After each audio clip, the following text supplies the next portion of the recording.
Good afternoon. I am Wesley Arden Dick, Professor of History at Albion College. I am participating in the West Ward Elementary School Oral History Project, along with videographer Leslie Dick. The oral histories will become part of the History Hill display in Holland Park. I'm talking with Robert Wall, the third member of our history team, and an alumnus of West Ward Elementary School. Bob, for the record, please give your place and date of birth. I was born in Albion, Michigan, April 11, 1941.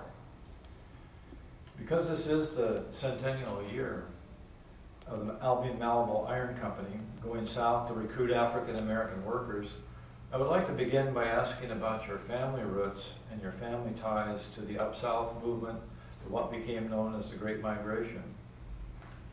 Well, my mother was from the Pensacola, Florida.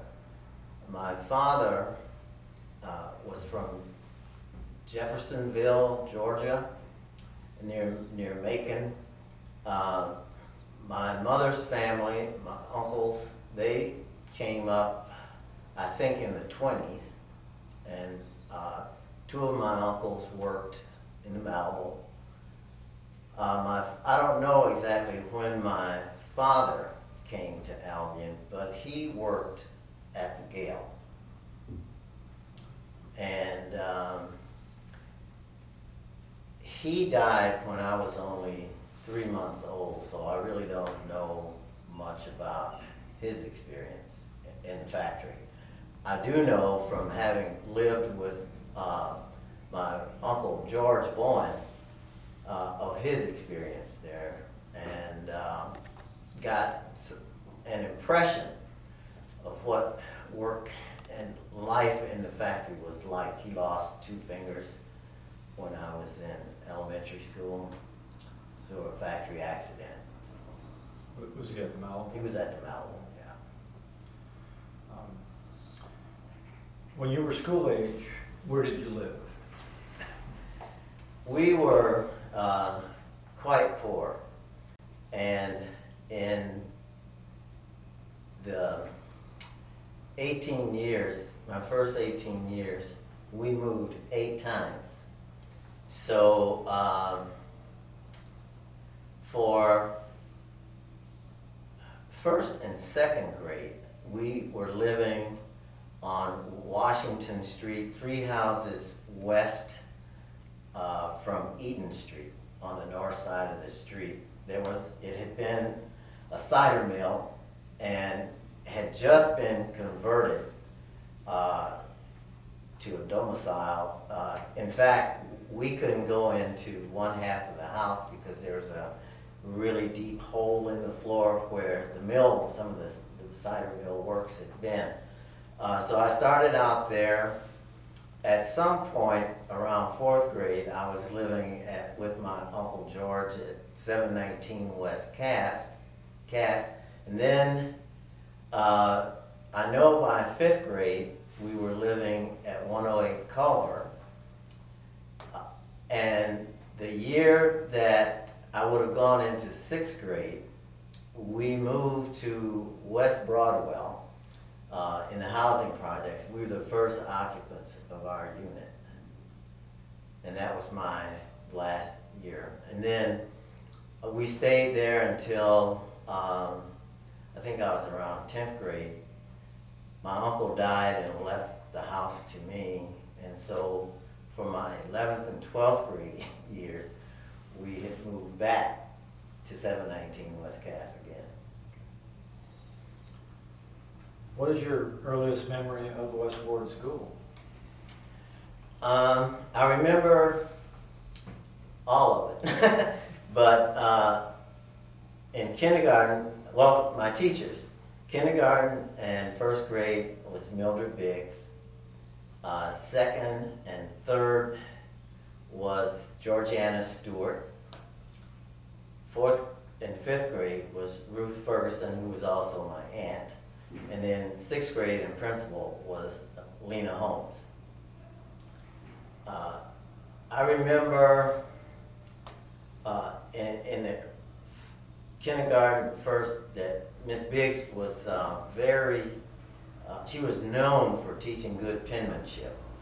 And so we had those wide lined papers, and she would really make us form our letters correctly and all of that. I can remember we had construction sticks. They were wooden panels with notches cut in, and we could construct like little houses or buildings with that. I remember some of that in that grade. I remember in second and third with Miss Stewart, I remember once she disciplined me for coming to school and going out to recess. We had one of those warm days in the fall or early winter, and I went out for recess without my coat, and she called me in and whacked me on the shoulder with a folded newspaper, which she had to know didn't hurt. It was the idea of correcting my behavior. And I also remember in third grade, we would have a poetry contest. And I think we could earn a penny, because there was this poem, Christmas is coming, the geese are getting fat, please put a penny in the old man's hat. If you haven't a penny, a half a penny will do. If you haven't a half a penny, God bless you. And we could say that, and she would have us do it as fast. We'd have a contest. See? And I remember I and Jimmy Bird would compete ferociously in that contest. And then Ms. Ferguson, my aunt, I had fourth and fifth grade, and I remember that's the year we got tonettes. The music teacher would come, and we would learn to play these little black plastic flutes. And also, she discovered that I needed glasses. And I don't remember sixth grade too much. I remember being in Miss Holmes' room, but not a lot of detail. And of course, throughout all of that was our playground and recess, and we had, if you went out the front door towards, which was the east-facing door towards Dalrymple Street, the sidewalk was lined with golden maples. There were at least 3 on each side. So in the fall, we'd go out to play, and we'd just be greeted by this carpet of golden leaves, and it was just a wonderful time.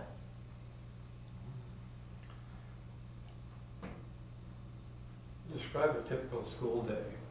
I guess you, with all those years, but yeah. Pick a. I don't remember how we would actually start the day, but I know we would go in. There would be some kind of academic work. In some grade, we actually had the equivalent of a nutrition break.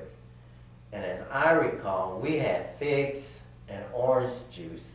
And I know it was when Miss Stewart was my teacher, because we used to cringe when she would mix the orange juice from concentrate, and she would take the spoon to taste it and then put it back. And then we'd have recess, and in addition to the swings, we had a slide, teeter-totter, the merry-go-round, and there was actually a compacted dirt basketball court that we had on the northwest quarter. And then on the west, the far west side, it was next to Albion Street. It's where we had the softball field. And so we played that. And we played soccer a lot, kickball. And so I definitely remember recess. And then we'd come in and at some level, we would have put our rugs out and there would be a nap time, and then it would be back to schoolwork. Um, Perhaps you have implied a little bit of this, but did you have a favorite teacher?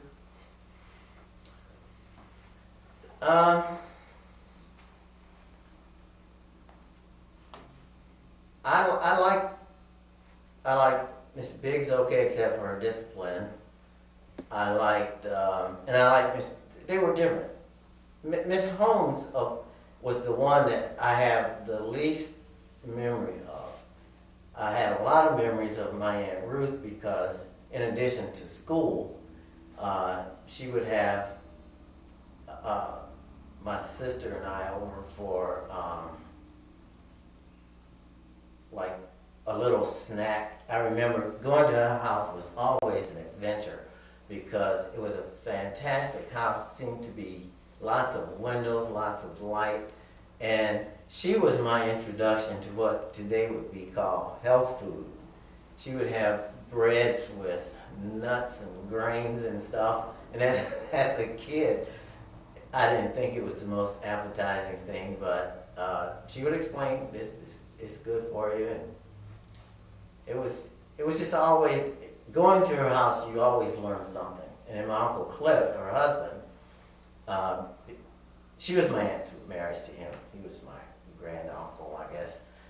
But he was a kid at heart because on the second floor of their house, he had a room that was devoted entirely to this phenomenal train set he had on these gorgeous hardwood floors. And there was a Reverend Peterson, I think, who was at Leggett Chapel. And the two of them were like little kids when they set up their trains, and they would let me observe. I didn't touch anything, but so I have super fond memories of Mrs. Ferguson. And when it was time for me to go to college, she's the one who got her station wagon, packed me in it, and took me to Ohio. Well, then, you anticipated my next question is whether you saw any of the teachers outside of school and, for example, in their homes, but besides Mrs. Ferguson, did you? Yeah, actually, because Mildred Biggs, I think it was her niece, was Elaine, and she was our age, and we all played together, and it's like, in the case of Mrs. Holmes, she went to Bethel Baptist Church, which was my church, and her mother, Mother Stevens, was an elder person in the church, and so it was hard not to have contact. It was very close-knit. If my sister, for example, was involved in, I think it was Bluebirds or something, and I walked with her to a meeting or something, you'd have contact there. So it was easy to have frequent out-of-school contacts. The custodian, Mr. Sweet, lived next door to my uncle, and so I had contact even with him. You talked a little bit about discipline, but might elaborate, was the newspaper the worst experience that you had? Or did you witness others? I witnessed, we all witnessed. Mildred Biggs, to be honest, she was almost sadistical, because if she had a ruler, she had those really good rulers with the metal edge, and she would chop kids' hands. She actually cut a kid's hand. And I know once she did it to a girl, I think it was one of the Miller girls, and class was stopped because the child went home and the mother was there in a flash, and that had to be addressed. And I had a near incident where we were all at a table and we were getting ready to do a writing assignment of some kind. And I think it was Harry Gamble had a new pad of paper that he was very proud of. So he tore and gave everybody a sheet of paper. That's all. There were 4 of us at a table, and she just went off. And so she came to the table, and she took, I think that day, it was one of those notch sticks that I told you we used to construct little houses. And she was doing that, and I remember there's an empty chair next to me. And I put my hand out for her to hit it, and I put the other hand on that chair. And I actually told her, you can spank me with the flat edge of that stick, but if you try to hit me with that, I'm using this chair.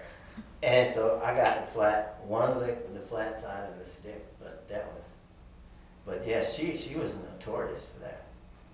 Yeah. So something a little lighter. Did you eat lunch at school? And how did that work? I don't remember eating at school. My memory is always, because we live so close, I mean 3 blocks maybe, that we could go home and come back. And for those who did eat at school, did everybody bring their own? I think they would bring their own lunch, yeah. So what was the condition of the West Ward School building in your day? I have to qualify everything I say by saying I am the ultra romantic. And so when I reflect on the school, like many of the other interviewees, I don't recall paying much attention to the building itself. Now the books, I remember books that were actually dirty the day they were issued to us, more than once, and that's a lingering memory. But as far as the building itself, it seemed comfortable to me, and given that the windows, they may have been 8 or more feet in height, it's hard to be gloomy with that much daylight coming in, even on a gray day. But it was a very comfortable place, and I remember that in fall, the one thing I used to dread about the beginning of the school year is that we'd get those cold snaps, and they'd have to fire up the furnace, and the aroma of that sort of hot or burning dust smell would just lull me to sleep. It was just work to stay awake with that, yeah. Well, you've answered a question I had about school books, but was there a library in the school? There was not a separate room that was a library. I think within a room there would be shelves with books, if I'm remembering that right. But I know there was no special room designated as a library. Yeah. Was there an Albion College presence at West Ward? For example, did Albion College students sometimes help out at the school? Or did Albion College students sometimes invite students to the college campus? I can remember a couple of occasions. One where, and I'm guessing that it would have been a fraternity of some kind on Erie Street, and they brought a bunch of us up for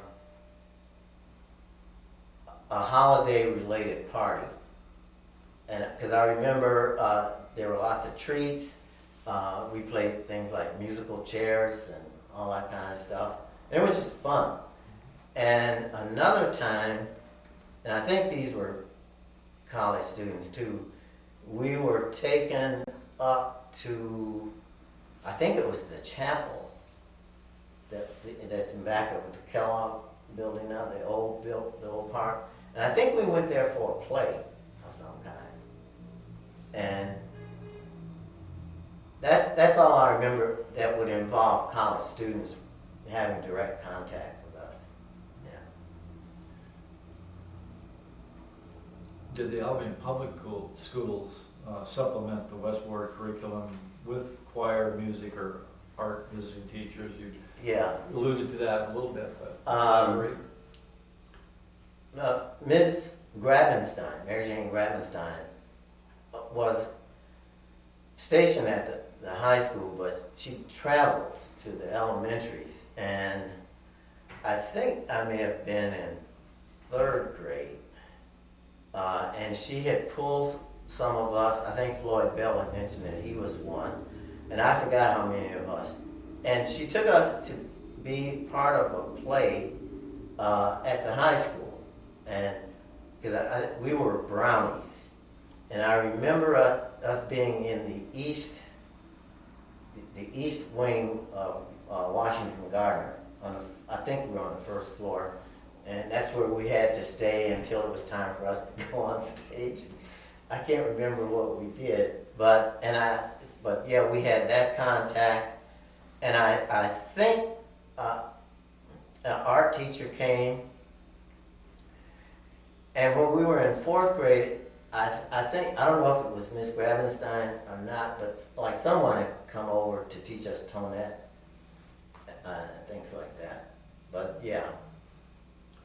Did West Ward celebrate the holidays in special ways, like Halloween, Thanksgiving, Valentine's Day, or May Day? Or? I remember, well, Halloween is probably still my favorite holiday, and that was just a really joyful time. We'd go out, and I think we would trick or treat first, and then we would come to the school, and we could dress up. I don't know if there were contests for who had the best costume or anything like that. I remember one year, I think it was for Halloween, they brought in a magician, and we all packed into, it seemed like it was Miss Biggs' room, and we were on the floor, and we had a magician. And then the parents would come and serve food. And to this day, I still like my hot dogs with raw onions from the hot dogs we used to get at Halloween at West Ward. Yeah. And we had people like Mary Gamble and Mrs. Bell, and they were just everybody's parents. And it seemed then that they all cooked very well. And so we always had a good time. But Halloween was the one that stands out to me. I associate Christmas more with church than school. And I know we were out for Thanksgiving, but I don't remember a special activity in school, which isn't to say it didn't happen. I don't remember it. Well, you answered my question about whether you went over to Washington Gardner for events. I also wondered, were there any kind of camp experiences for elementary kids? The one that I remember, we had 5th grade camp, and it was held at Clear Lake Camp over I think it's northwest of Battle Creek. And that was a week-long camp where kids from all of the elementaries went at the same time. And I think they elected me to work in the store and to be in charge of money or something. And I mean, it was really a fun time hiking and all the Paul Bunyan stories and that kind of thing. Yeah, 5th grade camp. So that experience makes me wonder about, so all the elementary schools were at camp together, Mm-hmm. and did you have many experiences with white kids in Albion during those elementary years outside of that? We played, well, as far as school-related things, we played softball against all of the other schools, and we actually had integrated neighborhoods. Um, when I lived at the cider mill building, across the street was a white family, and up the street was a white family. The Walkers, I think the other family was Purcell. There were the Porters and the Wilders. And so they were all there. We played and all the time. And on Michigan Street, the Wallace family was there. And even when we moved into the projects, they were integrated. I know we were on the end of the 720 building, and right across from us, at the end of the other one was a white family, and then there was an end building that went the long way, and there was a white family in that one. So there was contact, and I'm trying to think of what else. We could go, for example, and I don't know at what age, but we could go to the Masonic Temple, at least boys, in the basement, and we had pool and billiards, ping pong, and that was an after-school thing. So kids would be mixed there. And of course, in the summer, you would run into kids, especially in your neighborhood, and you were in and out of houses. You know, that was not uncommon. So thinking of the summer, nowadays, the recreation programs, were there recreation programs for the community? I remember when West Ward closed, the building was used to house equipment, and Miss Mary Lee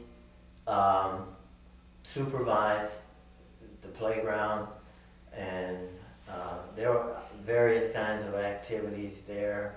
I think badminton, croquet, ping pong. So yeah, and then you could go to Victory Park, and there was a it's no longer there, but there was a house there for equipment. You could check out stuff and play in the park. Yeah. Perhaps you've answered this in part, but you could elaborate. My question is, were Cub Scouts and Boy Scouts a part of your youth scene? And I don't know what the Brownies were with that. Oh, those were characters in a play. Okay. But yeah, we had Boy Scouts, Cub Scouts, and I was in that for a while. I remember Doc Anderson was the scoutmaster. George Hawkins was the scoutmaster. Robert Holt was the scoutmaster. Freddie Wright was the scoutmaster. And so I was involved, and my best friend Jim Sanders was really into scouting, because I think I left scouting before, and he was still in it. But yeah, I think it was Troop 162. It was an all-black troop. But we would go to, I don't know if it's Wolf Lake, but there was a camp, like a camporee or something. I think the lake was in Jackson County someplace. But yeah, we were, and then at a later age, Lewis Taylor, it was more like, I don't know if it was affiliated with scouting, but it was like a precision drill team, marching, that he did. And so, yeah, so there was a lot of activity that was connected with that. Well, let's consider the outside environment for West Ward School.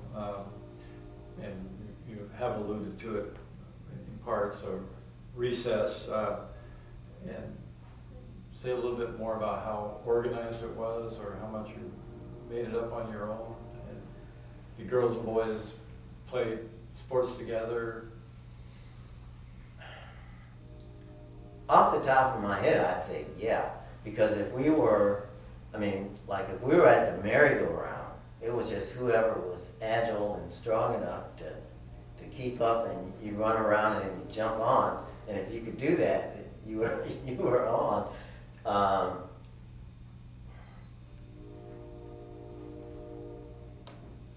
I have a feeling that we didn't have a total free-for-all. I mean, we weren't just out there. And I know the softball component seemed organized, more so than just playing in swings and all that. But we were monitored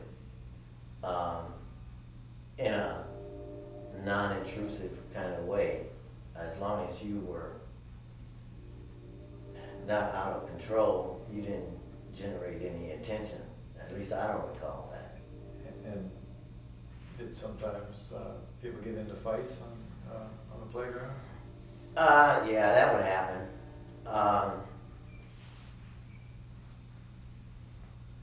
Because I know there were one near incident and a real fight that I was involved in, and I think it was after school, but it was on the playground because that's where we all congregated, and so when we left, it was from that central point, so it was inevitable that conflicts were going to be resolved close to the building. Yeah, and I don't even remember. It seems like we resolved the conflict ourselves. I don't recall any adults being involved. There were groups of kids, and but at least for mine, that was the case. Well, you've alluded to the beauty of the trees Oh, yeah. in the outside environment at West Ward. Also nearby was the Gale Manufacturing Company. Describe the shadow it cast over the school.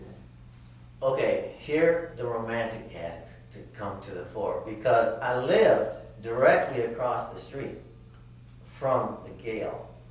And I can't remember it, but in 12th grade, I think, in high school with Olga Hicks, I wrote a poem about the cinders from the cupola because I thought it was a beautiful sight. And of course, I had heard the stories from my uncle about how in an earlier time, those same cinders and sparks shooting out had set the roofs of the houses on cast. There had been an incident or two, and so they were required to put some kind of screening over that. In terms of playing outside and smelling, my biggest memory was in 6th grade, walking from Broadwell to West Ward and having to go past the Mallow, because we had to literally shield our eyes from the cinders there, because it was like fine glass particles. And if it got in your eye, you really felt you were being lacerated. So I remember I don't remember much from the Gale, but I do from the Mallow. And you'd walk by in the winter and the snow would just be black, And when I lived on Cass, and it may have to do with wind currents, because being directly south with west winds, it didn't tend to blow towards the house where my house was. And I don't remember the ground being covered with soot the way it was at Malmo from the Gale, yeah. And what was the sense of men coming to work and leaving work at those factories in proximity? Well, I mean, that was a part of the rhythm of life. Is that, I mean, my uncle and all the rest of the guys, but most of them didn't drive. And so they were up at 7 or whatever and getting their lunch pails, and it was just routine to see them walking to work. Everybody had their lunch pail, and there were whistles or something, and I can't remember what time of day,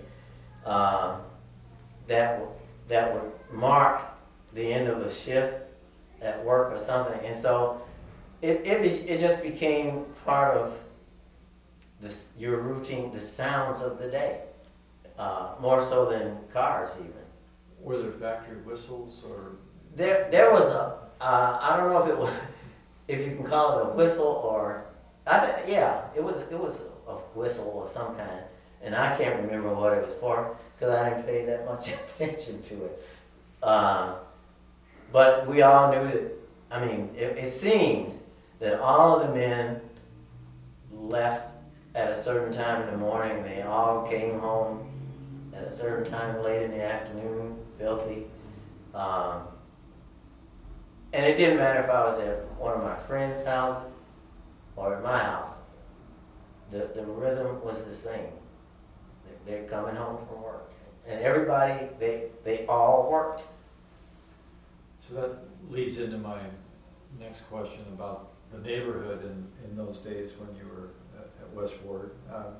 Did everyone essentially know everyone else, so that children had honorary parents all over the neighborhood?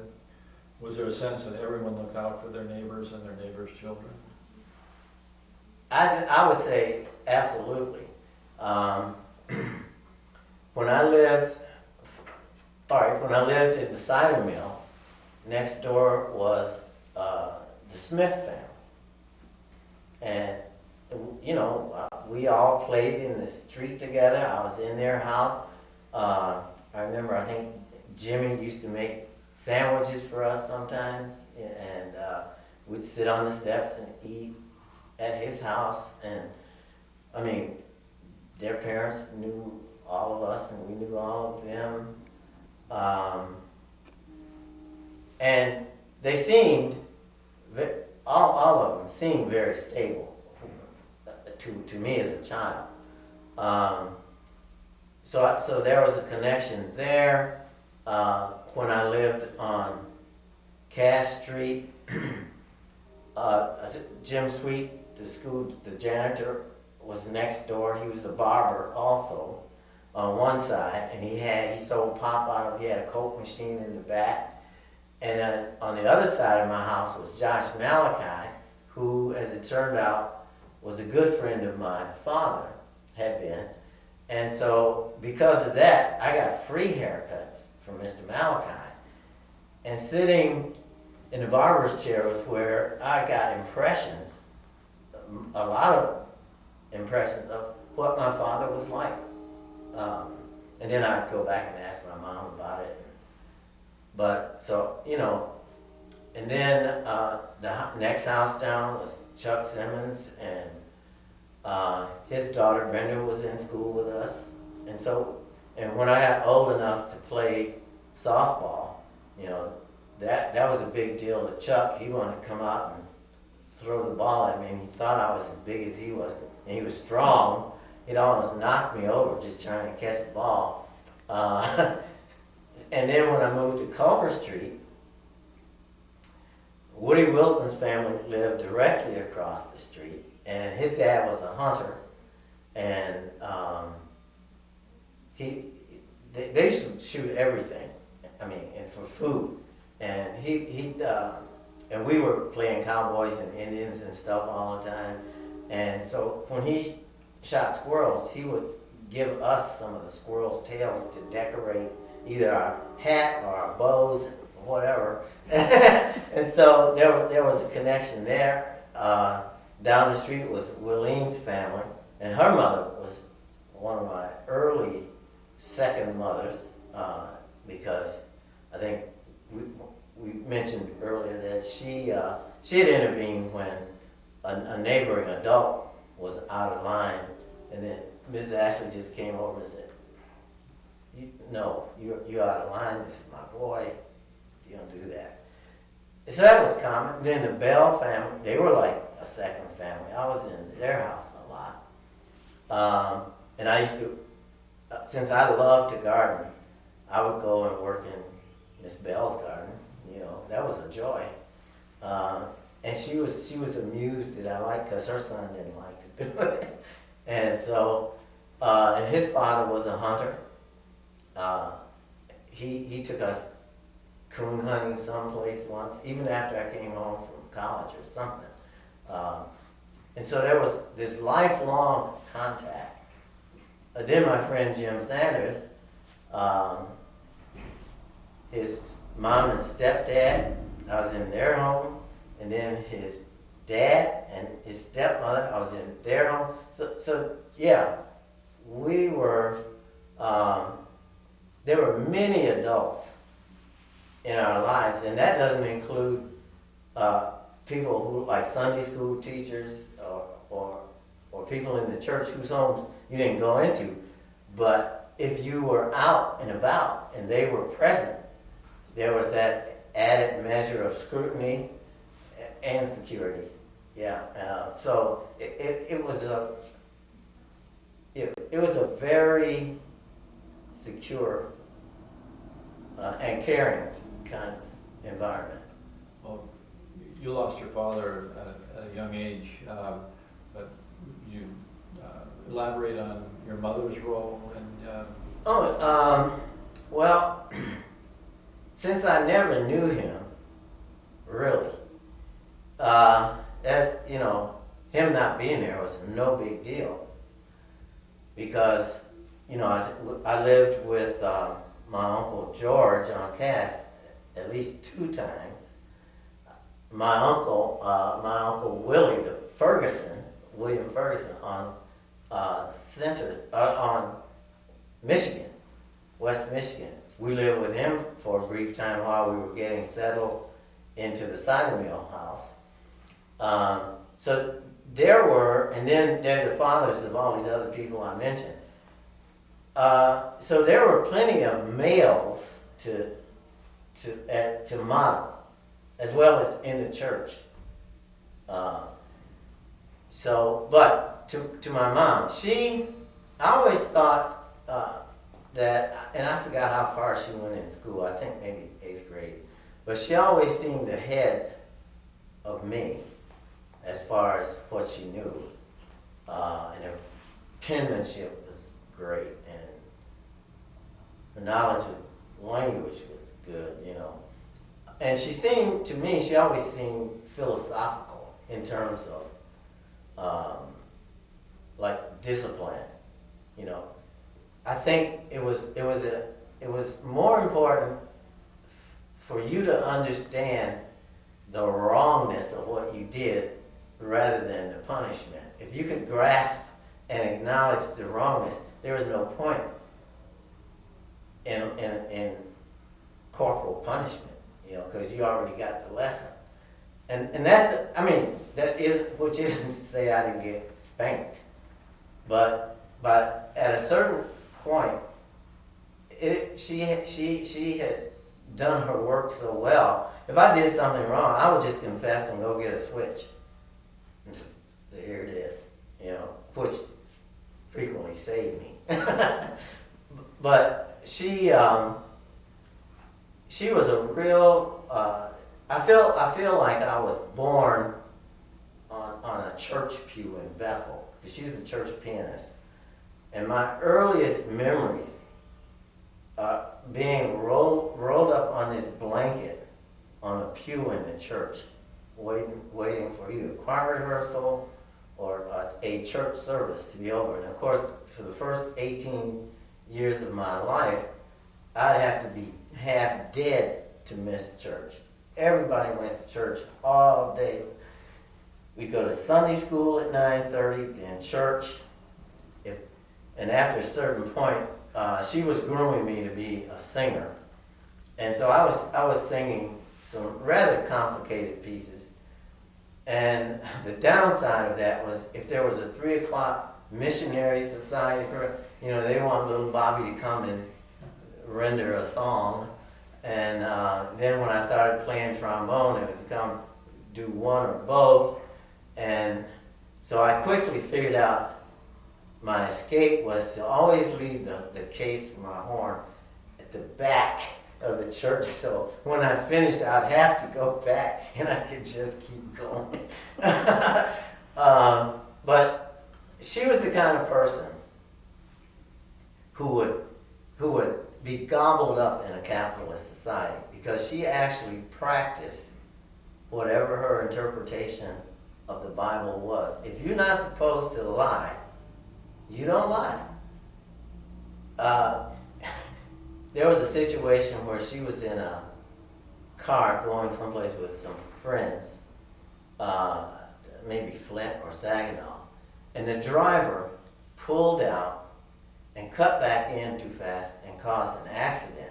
And it wound up going to court, and the lawyer who was here, who was advertised as a Christian lawyer, and so were the people in the car, he was calling in everybody to get their stories of what happened. And she said, well, he pulled out and cut in too fast. And they said, oh God, we can't put this woman on the stand. So, it's like, no, we can't have this. Another time, it had something to do with reporting your income to, I don't know if it was like social services or something. Well, we really had no income except welfare, because she had a bad heart and couldn't do strenuous physical stuff. So she was getting this minuscule check from the church as a pianist. The ministers had to tell her. I remember them calling her in and saying, Nellie, you do not report this income. This is not what they're talking. And her thing was, well, am I supposed to lie? So that's the impression I had of her. Whether or not she was truly like that all the time, I saw enough of it. And it really became a burden as a young adult trying to, work my way through the real world and trying to maintain a standard like that. I mean, it'll just kill you, And so, I always had that impression of her. And she was,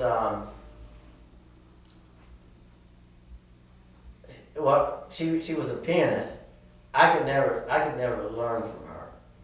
And when I got of a certain age that I could actually start to comprehend harmony, she knew I loved jazz at an early, like 5th grade.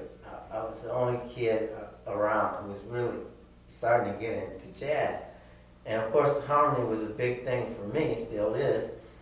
And so I would go to the piano and pick out what most people call dissonances. To me, there is no such thing as dissonance. It's just notes that are either close together or far apart. And I remember going to the piano playing like a major 7th chord, and she was concerned for my soul, because this is that worldly music stuff, And we used to have serious conversations where I'd say, Mom, this is a note, and this is a note, and I'd play them far apart. And I said, if I play the one next to it, it doesn't become sinful. It's just closer to it, And we'd have these kind of talks, because she was a real Christian. Yeah. And to me, really strict. And I remember coming home from school and engaging her in a conversation about the Garden of Eden.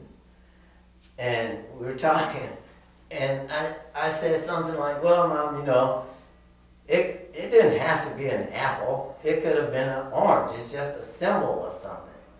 And she was crushed. And I'll never forget.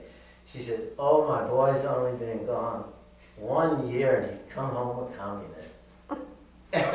and my heart went out to her. I thought, is it worth it to try and explain this? But that's the way I saw it. Yeah.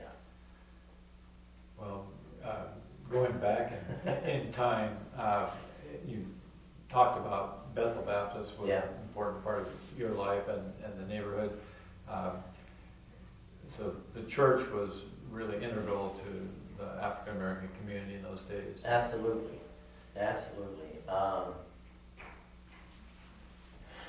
There was like Bethel, Macedonia, Lewis Chapel, Leggett Chapel, and then there was a sanctified church way up on North Albion. And there was another small church, I can't remember the name of it, that might have been in the same place that Bob Pearson's, my neighborhood store was at one time. But, so, yeah, I mean, the church, I mean, it was a learning place because we did, in our evening equivalent to Sunday school was called Baptist Training Union. You know, we learned what parliamentary procedure was and how to, you know, express yourself if you wanted to make a motion. We learned how to take formal minutes of what went on and how to read it back and respectfully submit it by, and then they would, you know, they would go over the minutes and have to make corrections. And you had to stand there and not fall apart because somebody found a mistake in what you did. We also were exposed to music and poetry. James McIntosh is known as this great mechanic and one of the first black city officials and county officials. But for me, the biggest impression he made, he used to, every now and then, maybe once every couple of years, recite Paul Laurence Dunbar in BTU. And it's in the morning. And it was fantastic. I've never heard anybody do it better. So church was a place where you got more than just religious instruction. I mean, we had to do plays, especially at Christmas, but at Easter. And at a certain point, we could take on responsibility for casting or even running rehearsals. As kids, we could do that. And so, yeah, the churches collectively were very important. And much more so and in a different way than today. I remember, I think we were in high school. Some friends had gone to the Bone Theater upstairs and smuggled in some beer. And they also, I think, cut a seat. And they were caught. All right, so it goes the normal channels to the police and all that. But in addition to all of that, all of these guys, there were like 4 or 5, had to come before the church on Sunday morning, acknowledge their guilt, and apologize to the church for the embarrassment they caused. And they all did it. There's no question. That would never happen today. But so, I mean, so there was that, it was like the moral police too. Yeah, it was very close-knit. Yeah. You mentioned Bob Pearson's store. Yeah. What was that experience to go there? Well, his store was at like 711 West Cass, and I was living at 719, so it was just like 4 houses up to the store. And we got a check once a month, and so I could go to the store and get whatever we needed, sign a slip, and once a month we pay. If my mother went in, he would give her some advice about food and maybe food preparation. I remember, because my mother loved Coca-Cola, and I remember him lecturing her on he even had a demonstration bottle where he took Coca-Cola and put a piece of bologna or something in it and had it on it to show people what this stuff will do to you. I mean, but he was that kind of guy, and he was sometimes he would substitute as a Sunday school teacher as well. So there's an overlap there, and he was definitely one of my favorite Sunday school teachers because he was intellectual. I could have gone to him and said it could have been an orange instead of an apple, and we could have talked about the symbolic thing. That's the kind of guy he was. So I always appreciated him. In fact, one of my goals was to work in his store when I was young, because he had a guy work, Charles McIntosh, James McIntosh's son.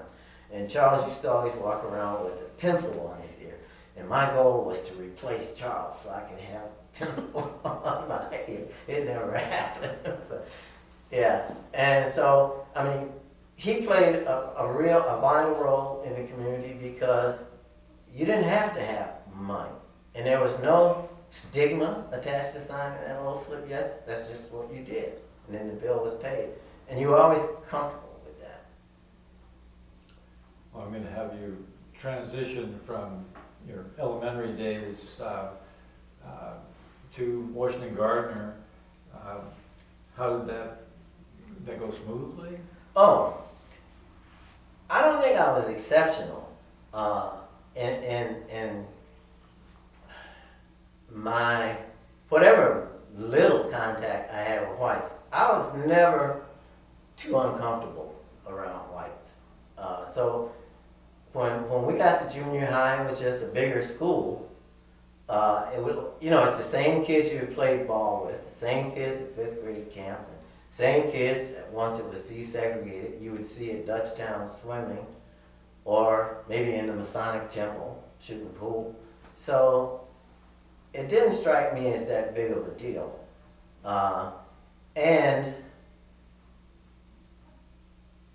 Because I was always involved in music and in the band, the dance band or jazz band, and vocal music, and I had a little talent, and I was popular. I was the most popular loner I've ever known.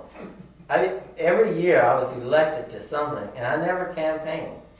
And I actually, one year, I think it was my junior or senior year, because in those days, if you wanted to run for office, you had to get up on the stage and make a little appeal. I actually managed to skip school just to avoid that. And somebody else spoke for me.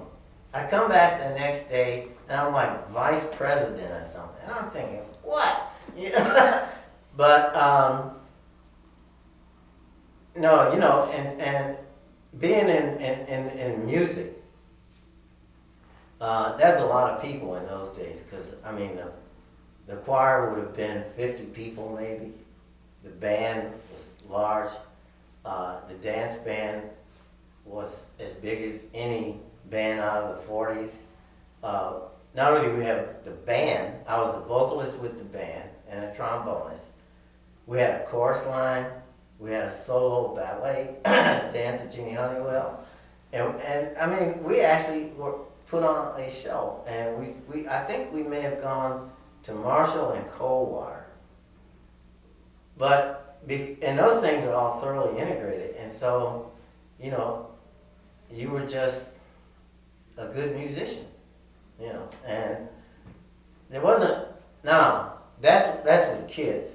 I didn't feel that comfortable always with adults, not by a long shot.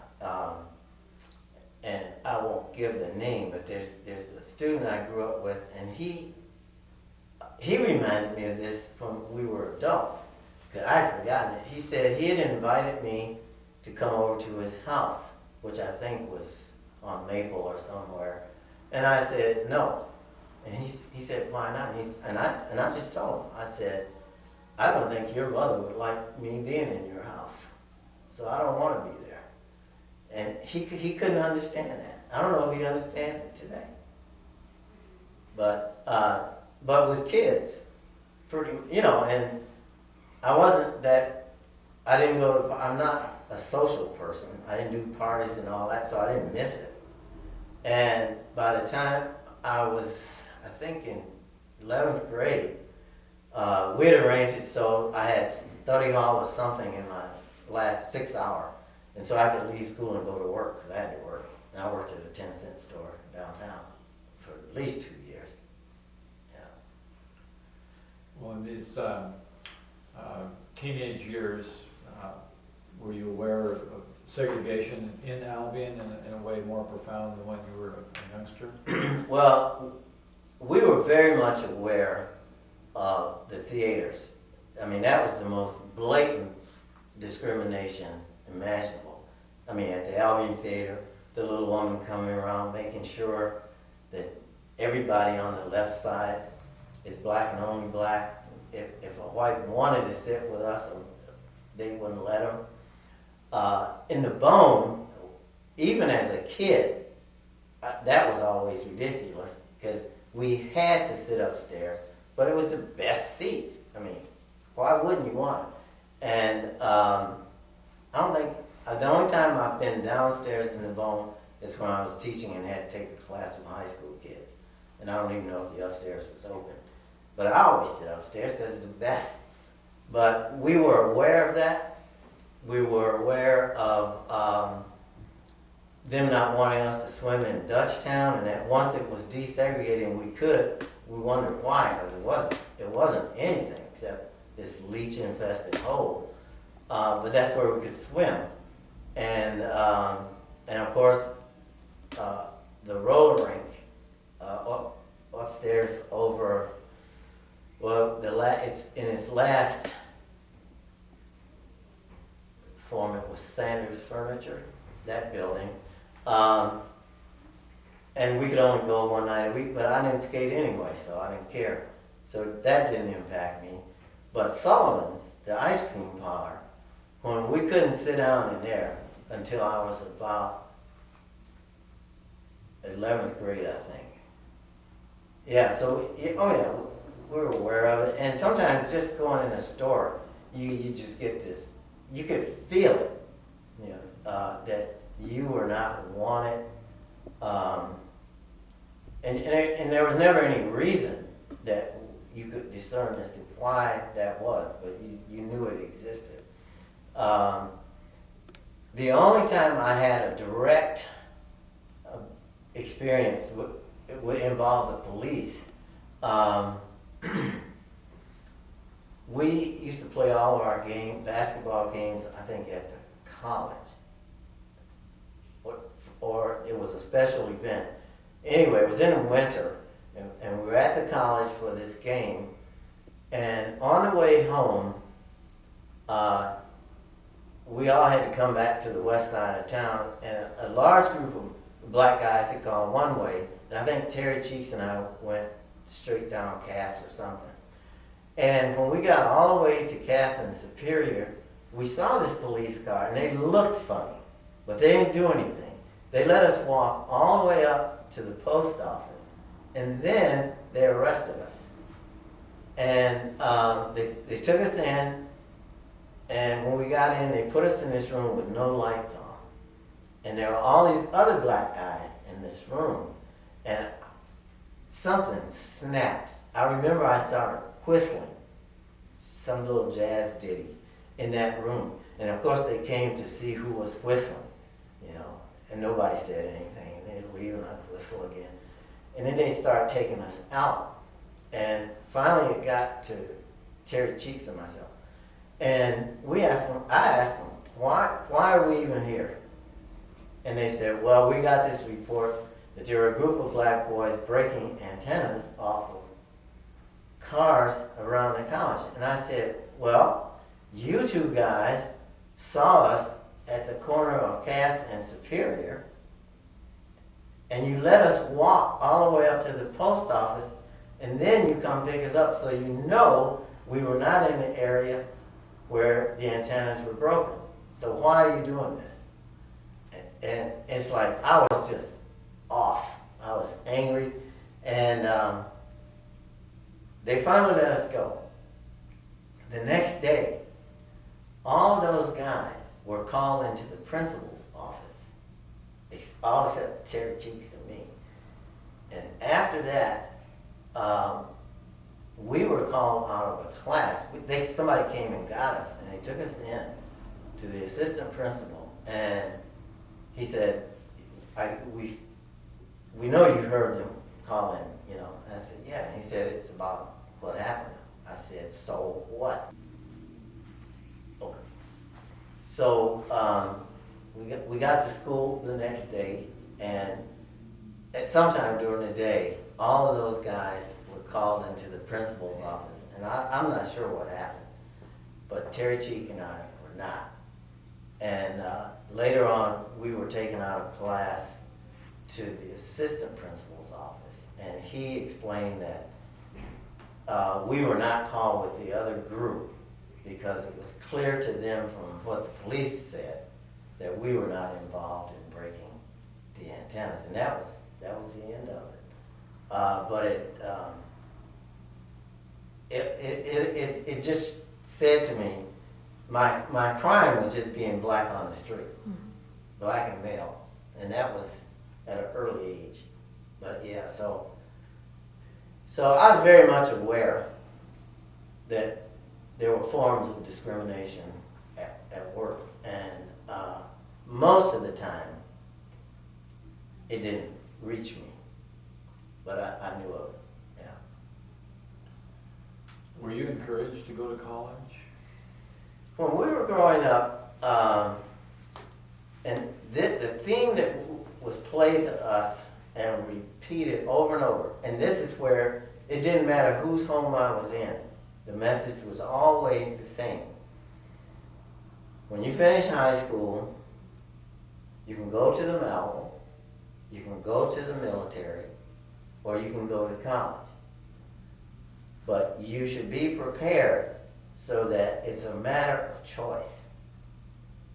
All those old guys, it was always the same message. You want to be prepared, so it's a matter of choice. And they'd say, we've worked here in the Malvern 30, 40 years, but you shouldn't have to. You should be able to choose whether, they said, we didn't have a choice. You should have a choice. And that means you got to be prepared, which means doing the best you can do in school. And it wasn't really heavy-handed. It was just, these are your three options. But you should be able to choose. And your preparation will determine that. Yeah. So how did you choose where you went to college? It's almost like I didn't have anything to say about it. My sister was 3 years ahead of me, and she was an oboist, and she had gone to Youngstown University on scholarship. My band teacher, William Viewig, was an alum there, and I'd been doing private lessons with him all the time. He was our jazz band director, and he rehearsed me for my one or two songs I did with the band.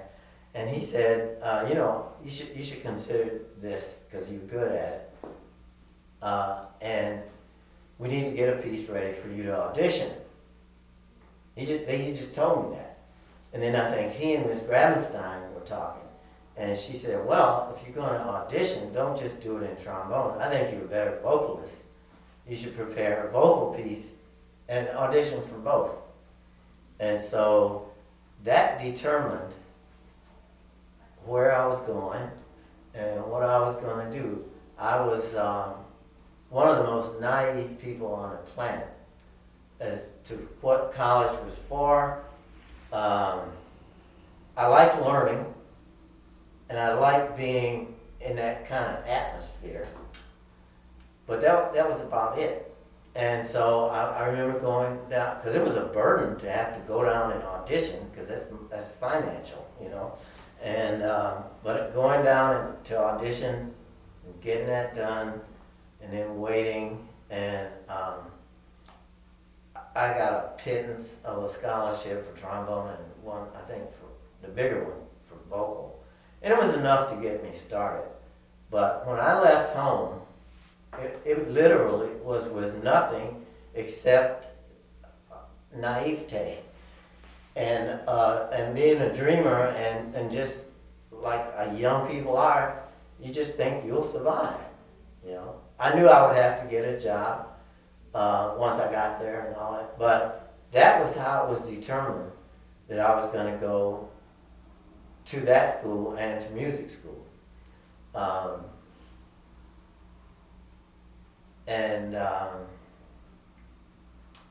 And then once I got there, of course, I was the ultimate backwoods hick, being dropped in the middle of this big, Youngstown in those days was big and fat. The pace of life was fast.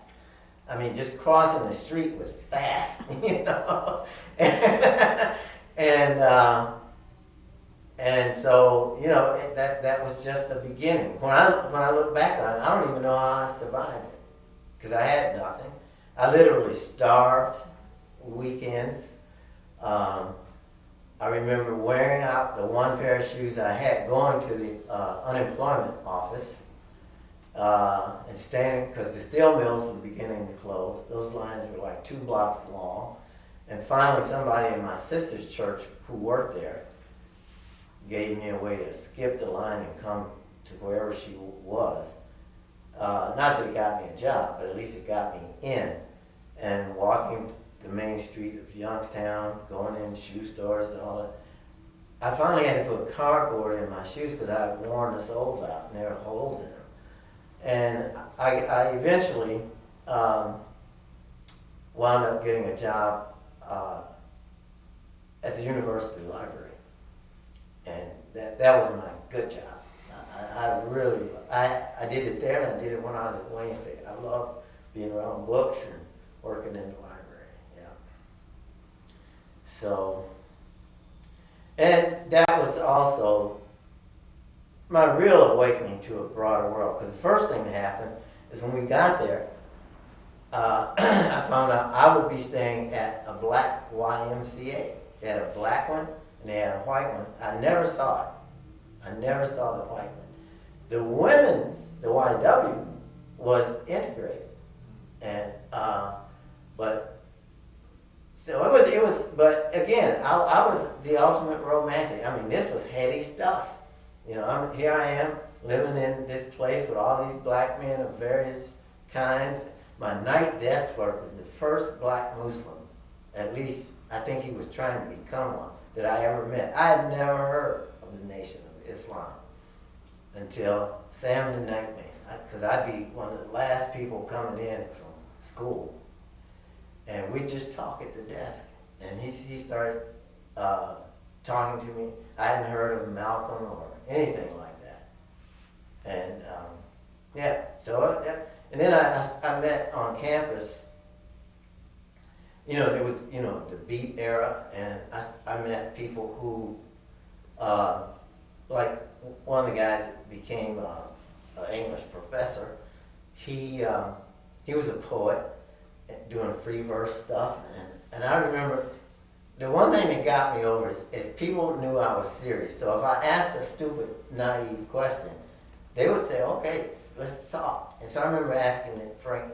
You know, I said, "Frank, you know," I said, "I look at this stuff on the page, and it's all lowercase letters, and it makes a graphic thing. But what is it saying that's not prose anyway?"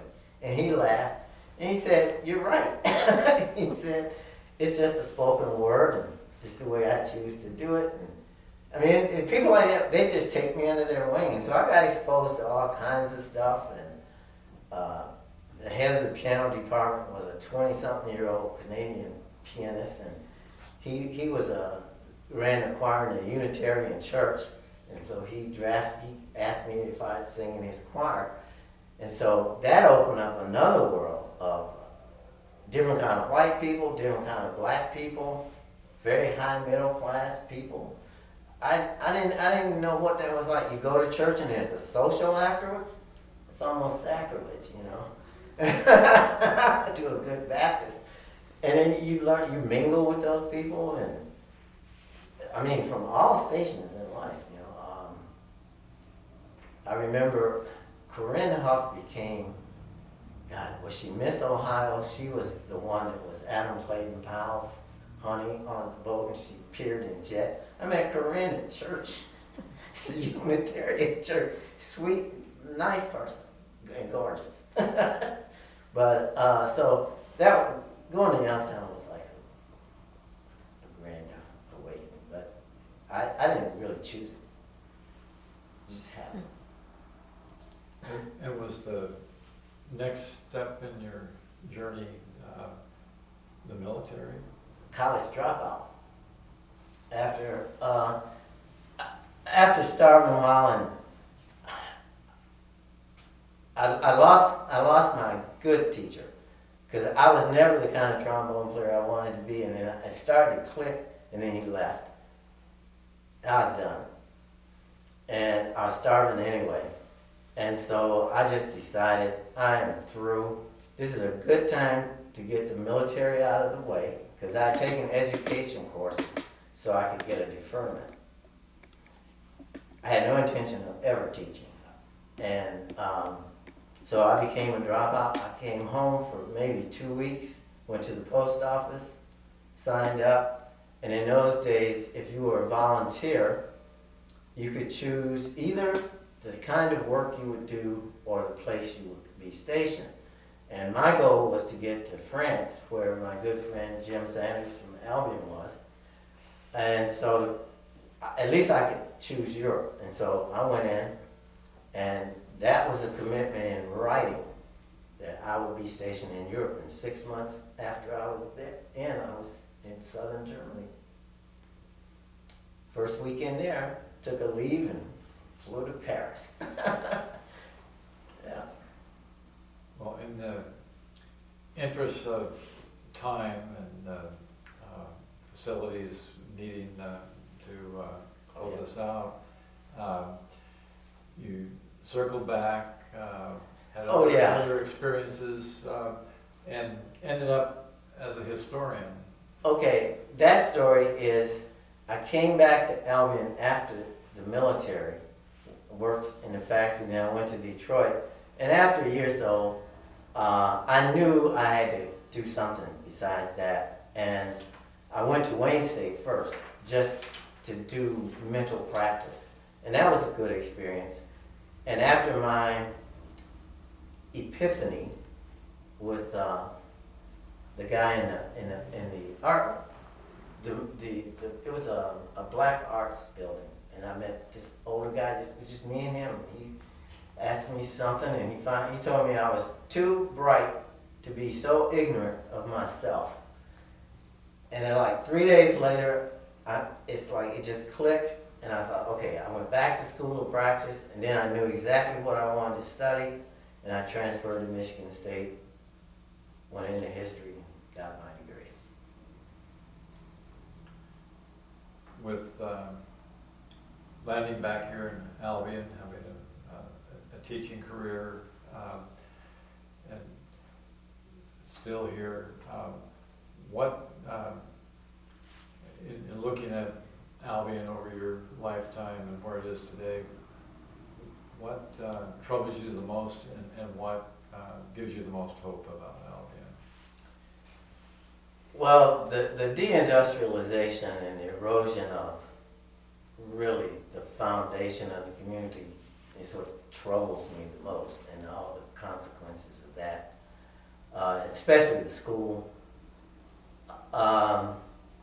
It's good to see that the college is expanding its role, and I know this is the honeymoon stage because they need the community to survive as well as the community needs them. And there's hope, with the new factory out in Homer and possible jobs related to construction of the hotel and all that.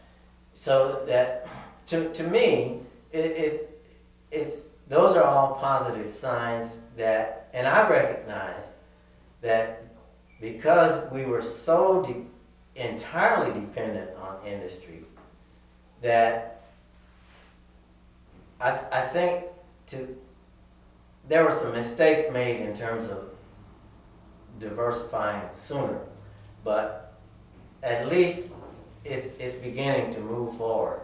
And I think over time, the diversification of the economy will occur. But, whereas communities around here have had a century to build diversified communities, we've only had a couple of decades.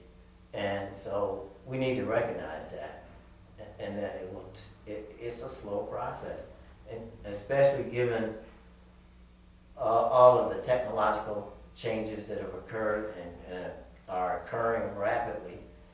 And so there's a lot, and for young people especially, to fit in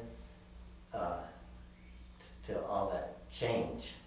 But I'm hopeful that it'll be constructive. Well, I'd like to conclude by saying that you have a remarkable story, and I encourage you to consider writing a memoir about your journey. So thank you. Thank you.